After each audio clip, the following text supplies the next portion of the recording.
So I'm pretty sure by now the majority of y'all are familiar with the VR landscape. I mean, it's been plastered all over social media. Mark Zuckerberg, this, metaverse, that, whatever have you, whatever.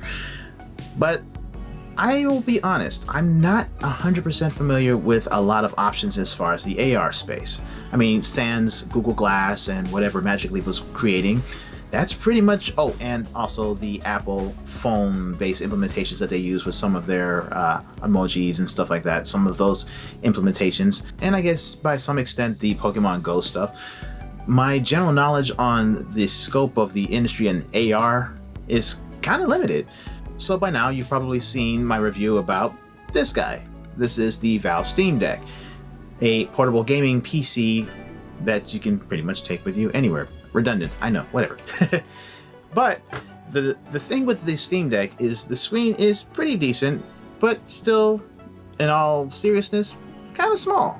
I mean, yeah, the thing is a gargantuan beast in your hand, but the screen, you know, in comparison to like a 32-inch TV or whatever whatnot, is still pretty small. So I got curious, what other options are out there to increase the screen size of the Steam Deck that still create that portableness of the Steam Deck itself by not actually encumbering you with a even larger carry, at least not too much anyway.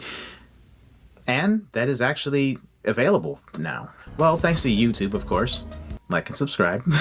I ran into a couple options, one of which is this guy here. This is the Next Dock, which traditionally you can use with your phone to basically turn your phone, specifically Samsung phones most of the time, into a portable laptop. It actually is a 13-inch display with a keyboard, mouse trackpad, and an internal battery. And if you didn't want to use it for that, for us tech people, you can use this basically as a portable KVM. Now, I do have my gripes with it. Like, honestly, the battery is very suspect. Like, almost every single time I charge it and I just leave it in the bag and it's pretty much depleted in like less than a day, and I'm not even doing anything. So I don't know if there's a problem with this unit or just how this thing handles battery life in general. Even when you turn it on for the first time, the battery reading wasn't even correct. I don't know if there's a firmware update that needs to happen with this thing, but yeah, let me know if you want me to actually review this, and in what context. Do you want me to review it as a general, like if you're just plugging it into just a general device? Like you can plug it into Steam Deck, your Switch, any kind of portable gaming system as well, to use as its general monitor, or do you want me to review it as in context of an IT? Like if you want to use it to like bring up a server or something like that, I can show you how that works. But yeah, let me know about this. But in general, with this, it does increase the footprint by a little bit. I mean, all intents and purposes, with my Steam Deck, I'm carrying this guy only. So to try to carry this just for the sake of me having a big screen, depending on the situation, kind of much. But honestly, if you're like in an airplane situation, then this would be fine. You just put it on the desk in front of you and boom, you're good to go. Have a screen right in front of you. And this hinge is hell to open with one hand. But I ran into another option. So after YouTubing again, I ran into this guy. These, my friend, are the NREAL Air AR glasses. And they're pretty stylish, in my opinion. The NREAL Air glasses are pretty much an upgrade version to the NREAL Lite AR glasses. They're very Ray-Ban-like, in my opinion. They're very portable, and they can project a 130-inch to 201-inch 60 Hz 1080p display anywhere you go. Of course, depending on how you set things up. They are TUV, TUV, whatever, I don't know, certified for low blue light and eye comfort. And that is actually considered a world first for XR glasses. They have onboard speakers, which is on the arm on the underside here. And you can even put prescription lenses on them as well. Now, of course, let me rewind again if you did not hear me the first time. 130-inch to 201-inch display. And with this thing, is definitely a match made in heaven. But let's talk about these things in general. I mean, how bright is it? Like, does it feel comfortable at all? Surprisingly, the brightness, it gets really bright. Like, there are times where I actually have to turn it down, and down here also there's your brightness toggles here that you can go back and forth, and you can turn off the projection as well. That's pretty much all the controls that you're going to get under there. These can get up to 400 nits of brightness with a PPD of 49. So for the uninitiated, the higher the PPD, the better. It makes looking into whatever you're looking into, you see a lot less of the pixel grid. So this has a 49 PPD. The Oculus Quest 2 or Meta Quest 2, whichever side of the camp or fence that you're falling on, whatever, potato, potato, has a PPD of 21.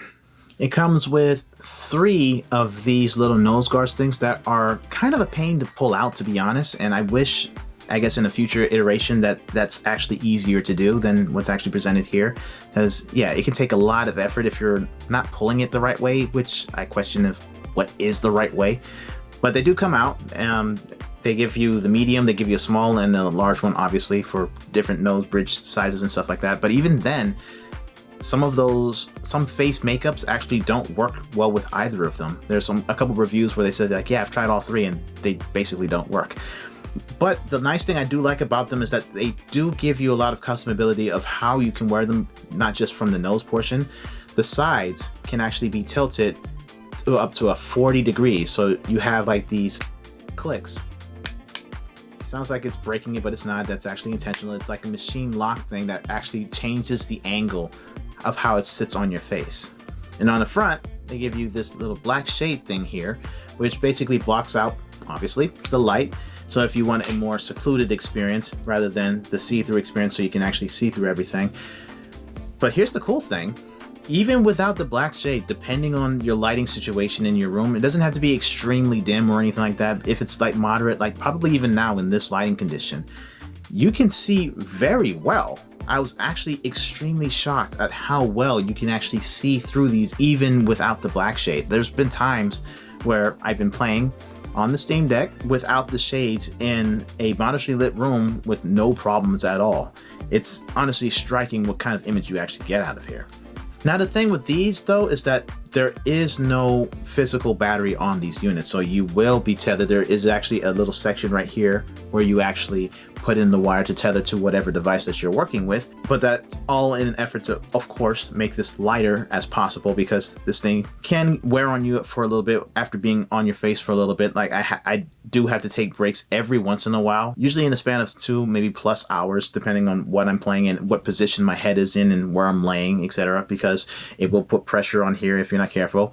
And that's one of my big caveats with this thing. I wish the nose portion of it was a little bit more comfortable, or they had the ability to switch out the material on the nose guards, nose bridges, so it makes things a little bit more comfortable and less pressure on this portion of your nose. But again, maybe in another iteration, or there's maybe some kind of third-party hack that you can actually put to actually cushion this just a little bit more. But, you know, small nitpick.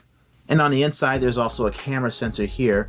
So it detects like when you're taking it off your face, so it just shuts off whatever is actually displaying inside of here, and then switches back to this display that you're actually displaying on. So the black shade thing here is actually a snap-on. It's not magnetic or anything. Like some of the videos actually give the impression that this black shade thing is magnetic, but it actually clamps on relatively easy. See? But very useful in situations, say like, of course, bright light situations, like say if you're in your car. Like there's many situations, or times rather, that I'm watching a movie or playing a game on the Steam Deck through these in the car. And of course, in the bright sunlight, yeah, not going to go very well even if these things are extremely bright. The only problem though with playing with these in the car, depending on like if you're laying down or anything like that, is that sometimes that on the glass portion you'll get the reflection of the windows next to it, which is one thing that I wish these did actually have side blockers. I know the initial ideology is also so you can still see things around you, especially like say if you're cooking, like if you have like a cooking video on these pulled up at the same time, so you can see what you're actually doing and all the things that are actually around you. But for the more personal and secluded experience, having nice side blockers would actually be a very nice addition, in which I'm not sure if those exist as either third party or first party just yet, but I think that would actually be a nice addition to this product eventually. So I guess the other question is, if you do have the shaders on and you're in a situation like that where you have a little bit more light than you would need, is the actual refraction and the light bleed really distracting?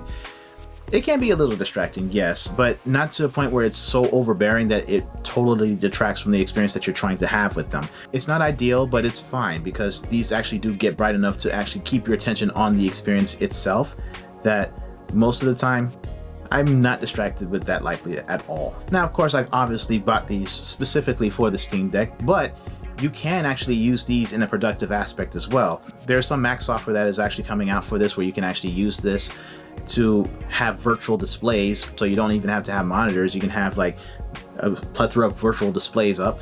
It's still in beta from what I understand. There is an app for Android where you can actually, this is where I said the 130 inch to 210 inch, depending on how you use them, portion of my review actually comes into play now, because these do have firmware on them, but a lot of the AR processing that you're expecting, like if you want to do like a static screen like somewhere in the middle and you want it to stay there, a lot of that processing and heavy lifting is coming from the device that it's connected to, unfortunately. So that means if you're using these with the Steam Deck, you're pretty much are locked to a static image depending on where you're pointing your head, which is unfortunate, but it is what it is. But there are some conversations hopefully leading to possibly the developer supporting some of their AR functions natively to something like the Steam Deck or popular devices, because honestly, a lot of the Steam Deck community has bolstered this up because of how well done this experience actually is. So hopefully we might see some development on at least some more of the AR aspects in relation to the Steam Deck and these glasses. We'll see when that actually happens, or if it actually happens, but fingers crossed. The Nebula app that you use to create the 210 movable AR based experience is relatively okay. I mean, it still needs a lot of work in my opinion.